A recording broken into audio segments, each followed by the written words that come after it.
Well, unfortunately it did happen. Today pretty much the entire territory of Ukraine has been under attack. But at the same time, we do have some good news. On the one hand, we have the Ministry of Defense of Russia, which is saying that they are intentionally slowing down, which basically means that they started to give up. And on the other hand, we have the Ministry of Defense of Ukraine, which is saying that they are ready to enter the final stage of the war and launch counter-offensive. But more about all of this in just a couple of minutes.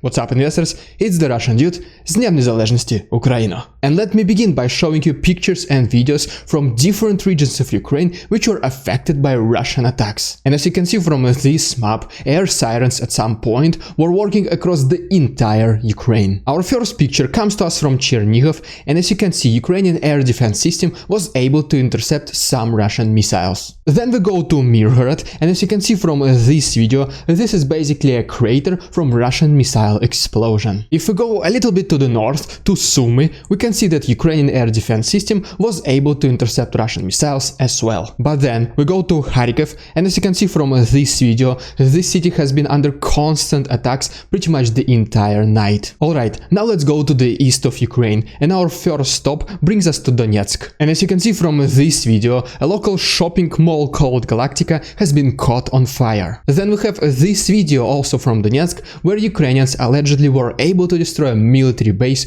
of Russians. And here is one last quick thing about Donetsk before we move to the next region. If you remember, yesterday the headquarters of the main Russian infiltrator in Donetsk region, Denis Pushilin, was under attack. And I was also speculating whether these were Ukrainians or Russians behind this attack. And so today, according to the report by the Institute of the Study of War, these attacks were done by Russians. And the reason for this is so that they can justify the attacks the next day, which are happening right now. Alright, and now let's go to Dnipro. And while I'm doing this, please consider liking this video and subscribing to my channel if you like this style of daily updating. Okay, so right here we can see a civilian infrastructure on fire as a result of Russian attacks. And if we go a little bit to the southeast, to Chaplina, we can see that unfortunately Russians were able to destroy local train station. But we do have some response from the army of Ukraine. If we go a little bit to the south, to the city of Tokmak, we can see that Ukrainians allegedly were able to destroy the Russian military base. In addition to that, Ukrainian partisans were also able to liquidate another Russian infiltrator in Zaporozhye, Ivan Sushko. But the good news for Ukraine do not end here. If we go to notorious for Russians Novokakhovka,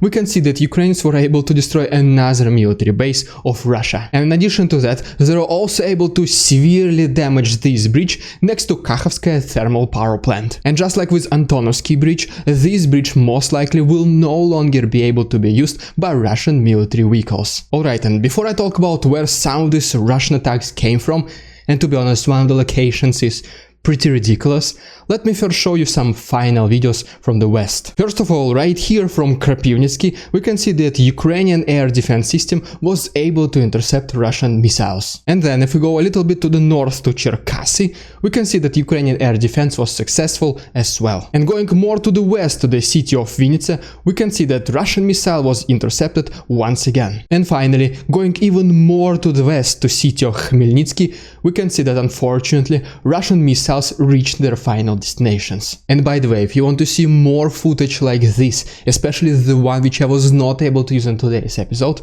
please consider checking my Patreon. All the proceeds will be donated to Ukraine, and you can find all the useful links down below. As you can see, pretty much every single region in Ukraine was under attack. But the people of Ukraine already knew that these attacks are most likely happening.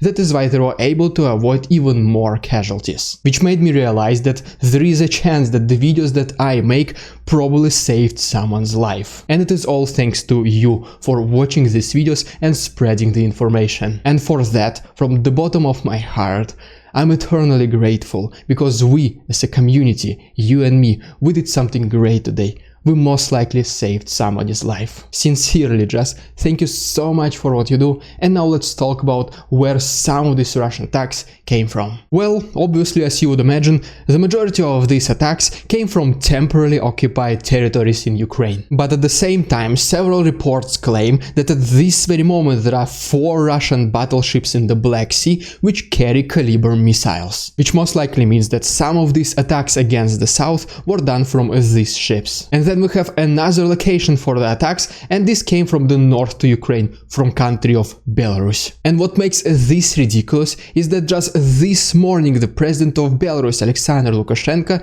he congratulated Ukraine with the Independence Day and wished them the peaceful sky. Just so that several hours later in the afternoon there was some Russian planes that took off from the territory of Belarus, and there was some missiles which were launched against the north of Ukraine. But enough of bad news.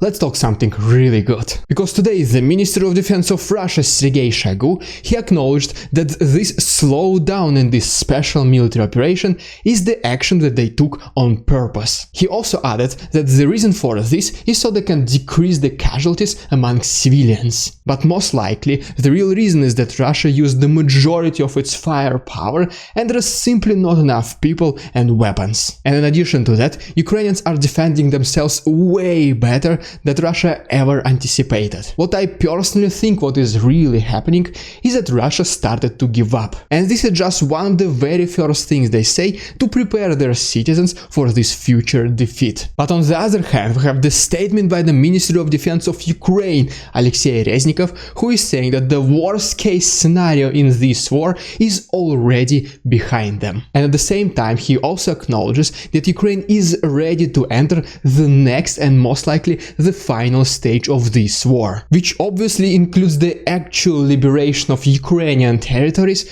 and I was already talking about it in my yesterday's episode. One of the things that will definitely help Ukraine in its counteroffensive is this new military support package from the US worth of $3 billion.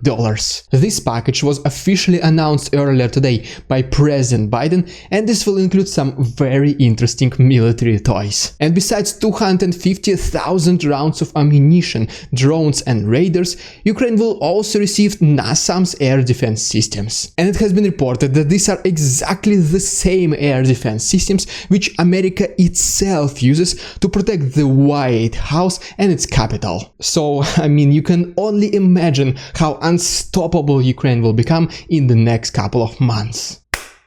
Welcome to another episode of Ridiculous Russian Propaganda. And today we have just mind-blowing one. And right here we have Vasily Nebenzia, who is holding the printed web page of Ukrainian website called Mirotvorets. This website, Mirotvorets, is basically the place where enemies of Ukraine are presented. And right here on this printed page of a digital website is the picture of Daria Dugina, who recently died in a car explosion. Across her face is just this red line which basically says "terminated", just like in the best Western Hollywood movies. And long story short, according to Vasily Nebenzia, this goofy printed page, which looks like was created by some kind of intern in just 5 minutes, is the official proof that this was Ukraine behind the killing of this person. And what makes it even funnier is that he presented this, I would say, evidence to the United Nations. And if you want to support my work, please consider becoming my channel member. In addition to that, don't forget about our charitable livestream this Saturday, August 27th. And if you stayed until this moment, I have a surprise for you. If you want to see how the map of war has been changing day by day since February 24th all the way until today, feel free to join my Discord. Thank you so much for your attention, stay safe, and see you tomorrow.